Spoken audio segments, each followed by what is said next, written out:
खालिद बिन वलीद मुसलमानों ने एक लश्कर लैके बज़तीनी सल्तनत शिकस्त दी और उस इस्लामी मुमलिकत ने हिस्सा बनाया।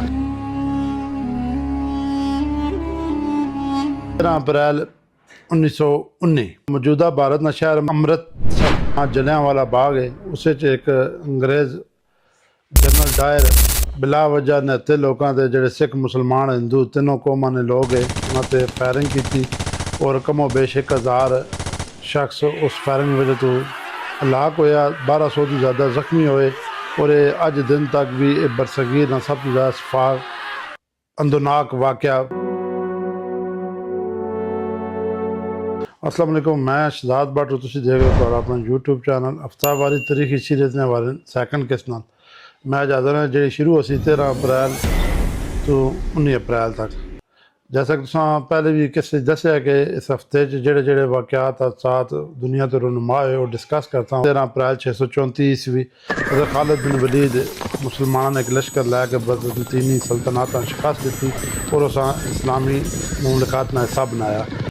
13 अप्रैल 1919 एक मौजूदा भारत का शहर अमृतसर जलियांवाला बाग है। उस एक अंग्रेज़ जनरल डायर बिला वजह निहत्ते लोगों के जोड़े सिख मुसलमान हिंदू तीनों कौमां ने लोग है उन्होंने फायरिंग की और कमो बेश 1000 शख्स उस फायरिंग वजह तो हलाक होया। 1200 तो ज़्यादा जख्मी होए और अज दिन तक भी बरसगीर का सब तो ज़्यादा शफाक अंदरनाक वाक़या आज दिन तक करार दिता जाना कि किसी ने इतनी बड़ी तादाद से किसी शख्स फायरिंग कराई।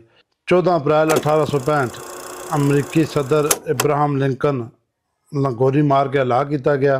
15 अप्रैल 1912 मशहूर मारूफ टाइटानिक जहाज़ जिसका हादसा 14 अप्रैल आया और 15 अप्रैल डूब गया, जिस कमो बेश 1500 अफराद लुकमा अजल बने और 700-750 अफराद अपनी जान बचाने कामयाब हुए। टोटल अफराद की तादाद 2200 तो ज़्यादा है। 15 अप्रैल 1452 मशहूर मरूफ पेंटिंग मोनालिजा नाम जरा तख्लीकार है लिनार्डो डी विंची उसका योम पैदाइश है। 16 अप्रैल 1947 अमरीकी शहर टेक्सास इसकी बंदरगाह एक फ्रांसीसी जहाज़ जिस एमोनीयम नाइट्रेट तकरीबन 2300 टन लोड है उस अग लगी और धमाका होया। शहर का बहुत बड़ा हिस्सा तबाह हो गया और उस बहुत बड़े हिस्से अद्धे शहर तकरीबन इस धमाके नहीं असरात गए और बहुत बड़ा हिस्सा उसमें तबाह हो गया और अफराद जोड़े हलाक होए उन्होंने तादाद तकरीबन 600 ने राउंड अबाउट है। 17 अप्रैल 1961 अमरीका क्यूबा से हमला किया। 18 अप्रैल 1906 सैन फ्रांसिस्को एक तबाह कन जल्जला आया जिस तकरीबन 3000 तो ज़्यादा अफराद अपने जानी बाजी हार गए और बहुत ज़्यादा इंफ्रास्ट्रक्चर तबाह हो गया। 19 अप्रैल 1775 मौजूदा अमरीका जरा मौजूद है इसकी आज़ादी की जंग शुरू हुई और इसे जिस खदोखाल अज अमरीका मौजूद है इसकी कोशिश ना पहला दिन जरा वो 19 अप्रैल 1775 है। हुण असीं आने इन्हां सारे दिनों में जरा डिस्कस करना है वो चो कि बरसगीर ना जरा वाक़या है। बाकी सारे इस हफ्ते जरा मैं बयान किया इस अमरीका ने जरा खिता है उसमें वाक़यात हैं, लेकिन जरा एक सब तो ज़्यादा मशहूर मरूफ वाक़या है वो 13 अप्रैल 1919 ना जरा जलियांवाला बाग निहत्ते अफराद जरा फायरिंग हुई और बेताशा नुकसान होया। उसके मतलब डिस्कस कर सा कि यह वाक़या क्यों पेश आया, इसकी वजह के बनी, मुराकात के कितने अफराद टोटल मौजूद हैं, कितने फौत होए, कितने नस के जान बचाई और जख्मियों नाल क्या होया।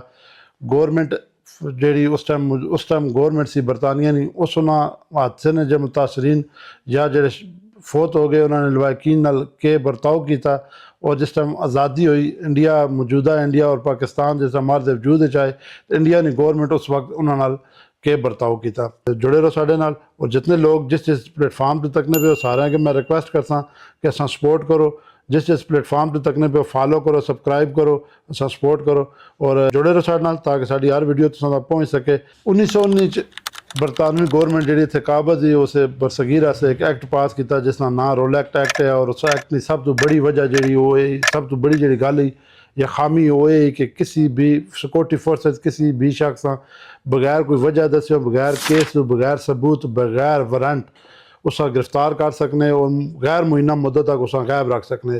इस एक्ट ना चूँकि इंसानी हकूक पर माल होने पूरे बरसगीर इसने खिलाफ एहतजाज शुरू होया और अमृतसर ने दो बहुत बड़े नाम, एक मुसलमान और एक हिंदू, डॉक्टर सैफुद्दीन मुसलमान और हिंदू रहनुमा डॉक्टर सीतापाल, इन्हें भी इस एहतजाज बढ़ चढ़ के हिस्सा लेता और उस जी लोकल गौरमेंट है, लोकल जी हुकूमत है, उन्हें ऐसा इन्होंने दोवां अशखास हैं इसी एक्ट ने तहत गिरफ्तार करके शहर बदर कर छटिया और इस शहर बिलखसूस इस एक्ट ने खिलाफ जड़ा एहतजाज है वो बहुत ज़्यादा कवी हो गया, बहुत ज़्यादा ताकतवर हो गया और उसने असरात जो ज़्यादा न बाकी पूरे बरसगीर की नस्बत इतने ज़्यादा है। 13 अप्रैल जो कि बैसाखी का दिन है और भारतीय पंजाब ना शहर है उत्थे बैसाखी मनाने एक मेला होया और जलियांवाला बाग ही लोग इकट्ठे हुए, ज़्यादा अफराद मेले नहीं गाते इकट्ठे हुए और कुछ लोग इस एक्ट के खिलाफ एहतजाज से इकट्ठे हुए। टोटल तादाद 20,000 ने राउंड अबाउट, कुछ घट या कोई ज़्यादा 20,000 तकरीबन अफराद उत्थे मौजूद हैं कि जनरल डायर जड़ा उस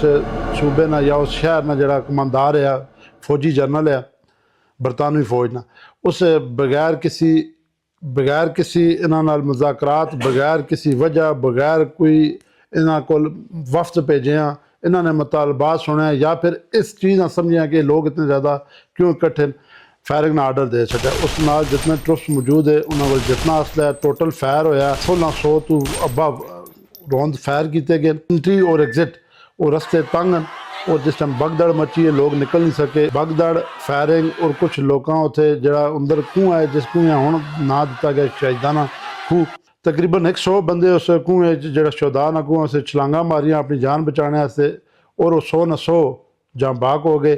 बाकी तकरीबन 1,000 ने राउंड अबाउट शख्स उत्थे मौके पर ज़्यादा गोली लगने की वजह तो और बहुत घट भगदड़ की वजह तो फौत हो गए।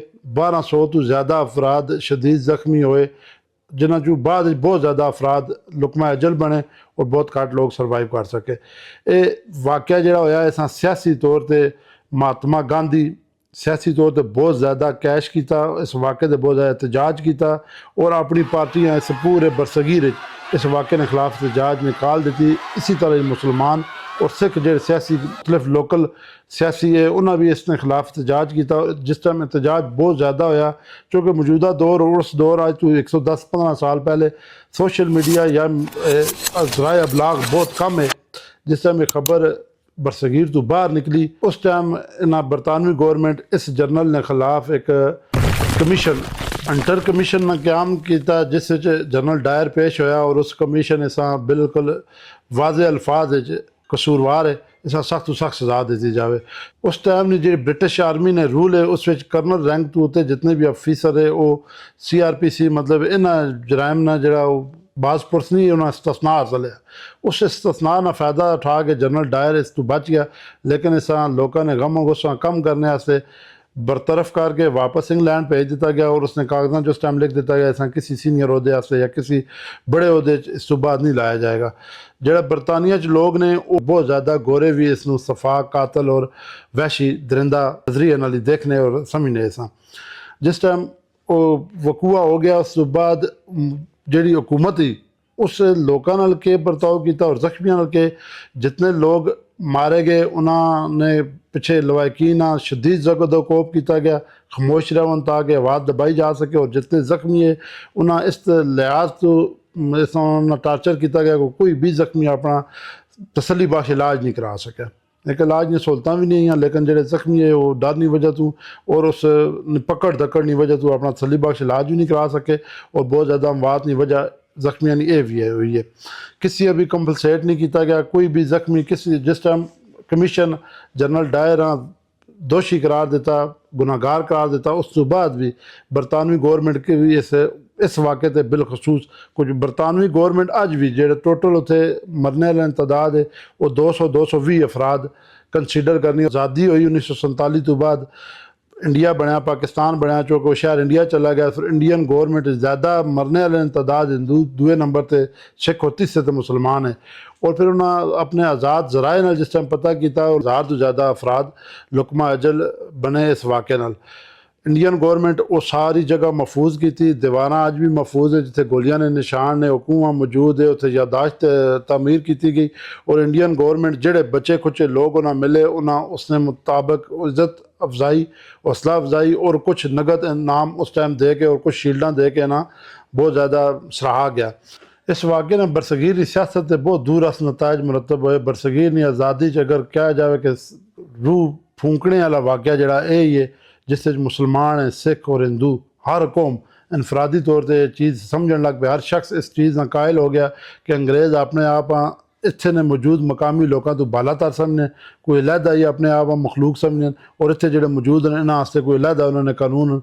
और इसी नज़रिया तक लोग अपनी आज़ादी वास्ते तगोदो शुरू की ने हर फोरम से, सियासी तौर पर और समाजी तौर पर हर जो राबते नहीं उस टाइम चीज़ा मौजूद हैं, हर शख्स उसका इस्तेमाल किया और हर जी शोर बंदे अपनी आज़ादी वास्ते कोशिश की।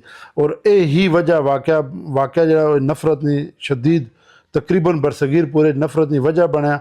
और जरा कि कुछ अरसे बाद जाके एक दो अलहदा मुल्क मार्ज वजूद आए, जिसना एक पाकिस्तान है साड़ा प्यारा वतन, दूसरा इंडिया है। लेकिन इन्होंने दो मुल्कों की आज़ादी में इस वाक़े का बहुत बड़ा अमल दखल है। जलियांवाला बाग वाक़या जड़ा है ये बरतानवी गौरमेंट और बरतानवी साम्राज ने चेहरे उत्ते एक ऐसा बदनुमा दाग बन के रह गया कि जिस वो चाह के भी नहीं मिटा सके। अज जितने भी तरक्की कर जाओ, लेकिन ये वाक़या इन्होंने बरसगीर जड़ा इन्होंने बहुत ज़्यादा छोटे छोटे और भी इन्होंने करतूत हैं, लेकिन ये सब तो ज़्यादा नुमाया है कि जड़ा इन्होंने इतना बड़ा जुल्म किया निहत्ते अफराद से इस तरह सीधे फैर मार के और लोगों मारिया। नवी किसी वीडियो में मिलसा, तक इजाज़त दो। अल्लाह हाफिज़।